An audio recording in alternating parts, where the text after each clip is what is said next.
Hello and welcome to Classic Screen, a show where I try and work my way through classic films, going in as blind as possible when I initially watch them, followed by some much needed research after I have viewed them.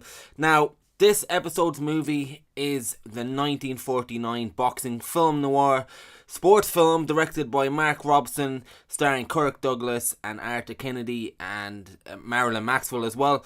Now, I've got to be honest, my journey into classic cinema, I kind of first characterised it as a way to enhance my film knowledge as a film critic who was pretty ignorant to film history, I suppose. And that's true and still is my main reason behind it. But another big reason is that I just want to watch more Arthur Kennedy movies. Ever since I saw him in The Man from Laramie and The Bend of the River, I think he's one of the best character actors I've ever seen, and it's been really illuminating in a way watching a lot of these classic movies when it comes to kind of navigating my way through these actors who appear in these movies. It's like if I watch a modern movie, I have a fair idea who most people are in these movies. I've seen them in multiple films before. I have a firm grasp of the pool of actors on the scene at the moment. It is especially true of the more mainstream films anyway.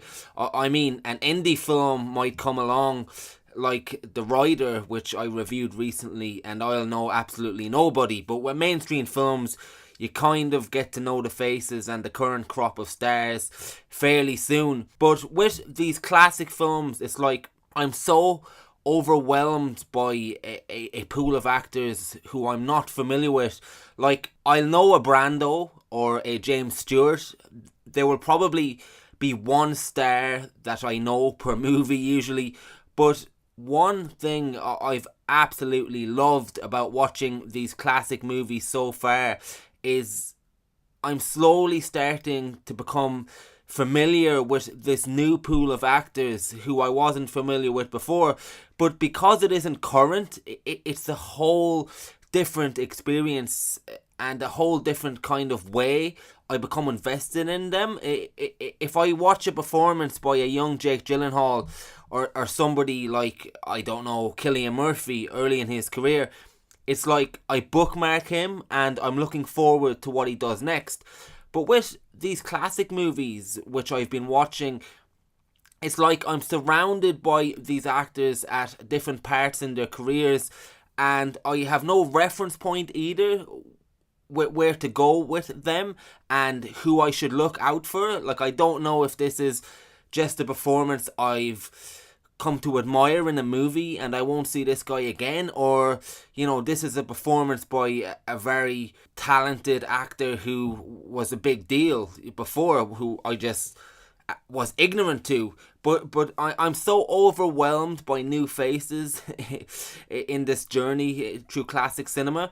It usually takes maybe 2 performances by them before I'm invested. It's hard to articulate properly, but for instance, I saw this actor named Martin Balsam in 12 Angry Men. He was the foreman in the jury of 12. It's a good performance in a movie full of very good performances, so I almost forgot about him in a way. He kind of just became another face among the crowd who impressed me, but you know, I didn't expect to see him again. But then I'm watching On the Waterfront. He shows up, does a good job in a very small role. In fact, I think he's uncredited in that role. Then he shows up in Hombre as well, and suddenly I'm really appreciating this character actor named Martin Balsam. Same with Lee J. Cobb. I first seen him in 12 Angry Men as well. He's the racist juror in that film, the kind of last guy to cast the vote the other way. It's a wonderful performance in 12 Angry Men, but I didn't bookmark him. But then I'm watching On the Waterfront. He shows up as a mob-connected union boss, Johnny Friendly, I think was his name in that film. So it's like I'm slowly building this network of actors I didn't know existed. Really talented actors who then show up in another movie. Then I'm really excited when I see their face. It's like, oh man, Lee J. Cobb again, or Martin Balsam. Which brings me back to Arthur Kennedy. I first seen him in Bend of the River. I thought he was great in that, but you know, as I've explained, no real investment, because I'm totally at sea. It's a different era. I don't know who's who. I don't know who are the faces. I didn't know if I would be seeing this guy again. Then he shows up in The Man from Laramie, gives one of the best, probably one of the most conflicted performances in a Western I've ever seen. So I need to know more, like, who is this guy? It turns out he was nominated for 5 Academy Awards, didn't win any, which is a shame, but he's a really respected, gifted character actor, probably one of the best I've ever seen, but I've never heard anyone ever mention him before. So like I said, this classic movie journey I'm on has been really illuminating, and I'm really happy with all these new things I'm discovering, new actors, new movies. It's wonderful. So Champion was one of Arthur Kennedy's Oscar nominations, and in the case of this movie, I came for Arthur Kennedy, I stayed for Kirk Douglas. And I know Kirk Douglas is Hollywood royalty, but he was just another name to me. I don't think I've ever seen him before in anything. I mean, we all know about Spartacus, whether we've seen it or not, but I've never watched that movie properly, you know, other than when it was on a Sunday and I was in the room not paying attention when I was a young kid. But it turns out that this movie, Champion, it's the movie that would make Kirk Douglas an international star. And that's what it felt like I was witnessing. The birth of a star. I guess it helped that it was the first time I seen him, but he's such a tour de force in this movie. Like, there is very few people I can get that kind of star power aura around. It's not something that I'm drawn to. It's not something that affects me at all. I don't feel it. I don't believe in it in many ways. But maybe other than somebody like Tom Cruise, maybe somebody like Will Smith for a little while had it as well, and it drew me in. But Kirk Douglas in this has insane star qualities. He's explosive in this movie. So the film itself, it opens with Midge Kelly, who Kirk Douglas plays in the ring. Midge Kelly, I've got a bone to pick with you, Midgie. So it starts off in the ring.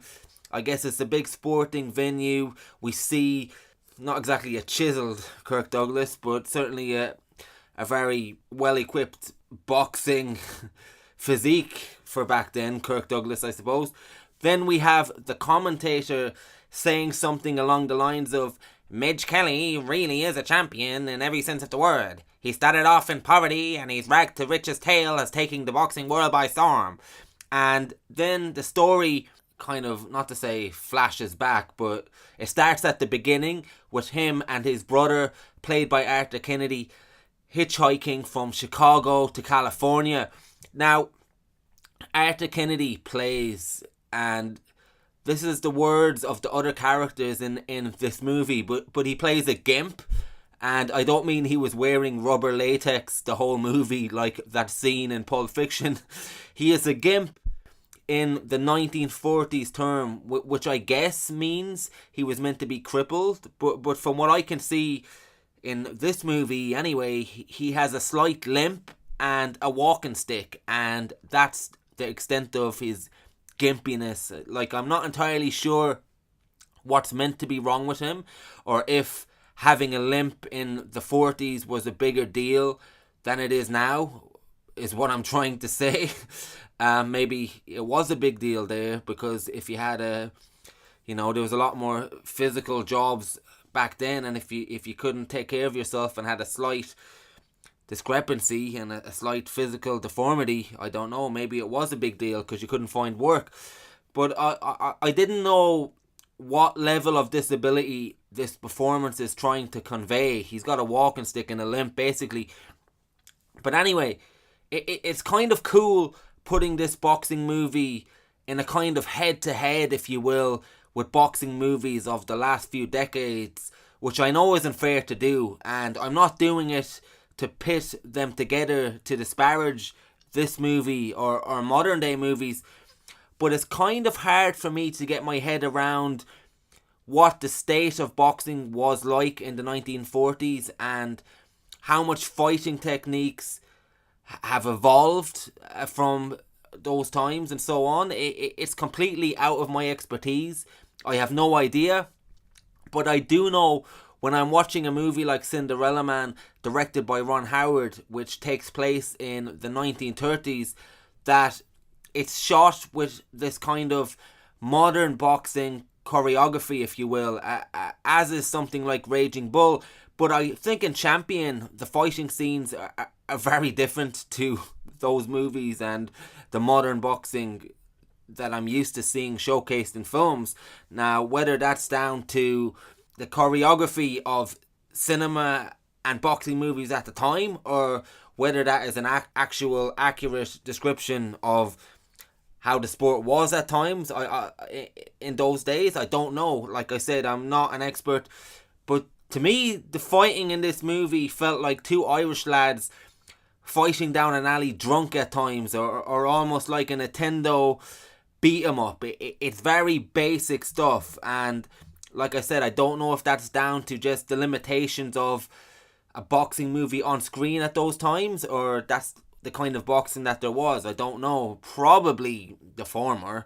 However, choreography aside, the tone and feel of the fights has this lovely stylized feel with the cuts and how scenes fade into each other, like rounds appearing over the ring and people's faces, and newspaper clippings fading in and out as he goes up the ladder. I mean, it's pretty standard stuff nowadays, but with the black and white grain of the time, I mean, this movie is 1949, and you know, the fact that it was shot then, it makes it feel more classy and authentic, if that makes sense.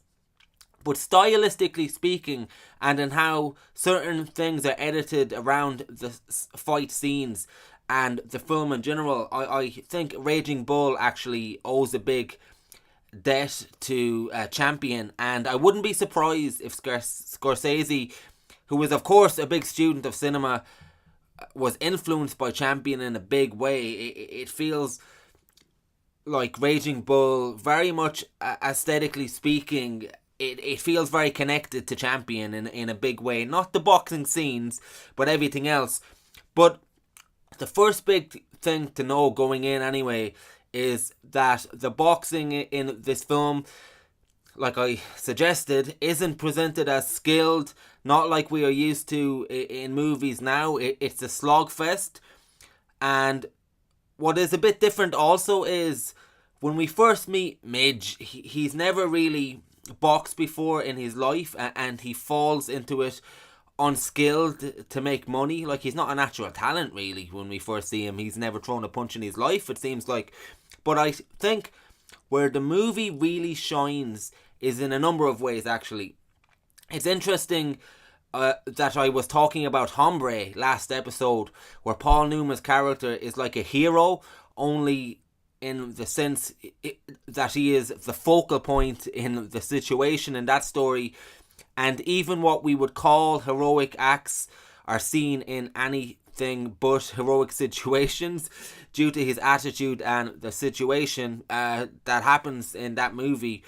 Go back and listen to the episode if you want to know what I'm talking about. Well, this is actually like the anti-underdog story in a similar way. I mentioned before when the movie starts that the commentator at ringside is saying, you know, how Midge Kelly came from the gutter and rose from nothing. Well, when the commentator said that, and we go straight to the flashback, or the beginning of the tale really, for all intents and purposes, when they were hitchhikers, when the story starts, the wheels in my head were already turning, and I had created the story almost in sync with how the commentator was presenting it and what I expected the story to be, which I think was intentional actually, and a lot of the themes of the film lean into this. Like there's an inside the ring persona and there's an outside the ring persona, and how people view those characteristics. Well, the genius of Champion is in how it totally reframes everything you think, and every point he has to hit along the way to making it and becoming a success, in these rise and fall stories. The formula usually is, they start from nothing, good kid, although not always a good kid, but there is always something innocent about them that gets corrupted by the world that they are introduced to, and they burn out. And it's usually a very dramatic rise and fall story, but the formula is down to a T. Well, Kirk Douglas in this is really unlikable from almost the beginning, and even his noble acts are almost done out of spite, so we really don't like this guy from early on. His character is rotten to the core, and because all of this is shown without any real theatrics or any real corruption of this innocent soul to the new world he has entered, we get this sports story on one level where every ounce of cinematic language, traditionally speaking, in terms of the arc of a story, especially sports movies, before they even get to the top, he's already this despicable figure that we're actually seeing rising through the ranks, rather than when they get to a certain point in the ranks, we see a corruption of their character. Like this guy is he's basically a prick, and it's weird because you don't know if you're meant to be rooting for this guy or not. The cinematic language and the arc of the story kind of urges you to, but everything we're seeing makes you despise this guy. I really despise this guy. So every ounce of that story structure would presume you would want this guy to succeed. It's built into the mythology of these stories even before film existed. But man, I really didn't want this guy to succeed. I can't remember wanting a guy to fail so miserably in a long time. I mean, even Leonardo DiCaprio's character, Jordan Beaufort, or whoever he was in The Wolf of Wall Street, you don't like the guy, but it's such a fun movie and it's so over the top. You might want him to fail, but there's no real hate there because there's so much other bombastic attitudes and bombastic persona. But in this, you're following a guy who it's wired in for you to root for based on conventional sports narrative, rags to riches, and before he has even got there, before he even gets to the fall or a turning point, a downward spiral, if that even exists in this movie, and you can argue that with me once you watch it, but before you get to any of that, you despise the guy. It's really interesting, and he's not bombastic like a Jordan Beaufort or whatever his name is. He's not over the top. He just seems like how Zlatan Ibrahimovic is away from the scenes. You admire it on the pitch, but you wouldn't be surprised if someone like him is off the pitch exactly like this. So it's really interesting, and it totally reframes everything the commentator is saying in the beginning about this rags to riches tale, and it calls into question the values we admire about people in one sense, but what it actually means outside of that ring as well. Because when the movie eventually catches up with the story and where we are in the beginning of the story in the ring with the commentator, we get these really impactful shots of people in the crowd he's screwed over along the way watching him, and it just totally reframes what we knew, or at least thought from the beginning. And because this guy's story arc unfolds in this very believable way, let's call it, there isn't any melodramatic story moments where we can say, oh, this is the point in the story where this larger than life guy has lost the plot. It's more that He seems so much in control of his own destiny and his own actions without any of the usual rise and fall antics. It really makes him such a real bastard. And Kirk Douglas just has the gravitas as a star to play a boxer who is this absolute star as well. And it's just all so believable. And Arthur Kennedy, who got an Oscar nomination for this, as I mentioned, he actually doesn't have a lot to do in this movie. He's more of a conscience for Midge Kelly. Well, I guess he has no less to do than Mahershala Ali, who actually won an Oscar for 10 minutes of screen time in Moonlight. So I guess maybe for 1940s, Arthur Kennedy is the linchpin of a supporting performance. But for me, he didn't have much to do. But in the few moments that Arthur Kennedy is given something to do in this film, you can still see glimmers of his greatness in this movie. It's funny actually, I know movies in the 70s have acquired this reputation for being really dark and even depressing at times, but so far movies like Champion, On the Waterfront, Hombre, The Man from Laramie, and many more, I suppose, as I go on my journey, I'm either going to come across movies that are pretty dark coincidentally, or people aren't giving movies from the 40s or 50s credit for what they managed to do so well, or maybe I'm just avoiding all the feel good ones. But because Champion is such a stripped down, void of melodrama, stripped down from maybe the bloatedness we get from tales like this now, and the fact that it concentrated on what it needed to concentrate on, and as a result it's a lot more focused and less diluted by other story strands, and it's all the more effective for it. It's a very interesting and worthwhile movie, and I would certainly recommend it for you guys to check out in a big way.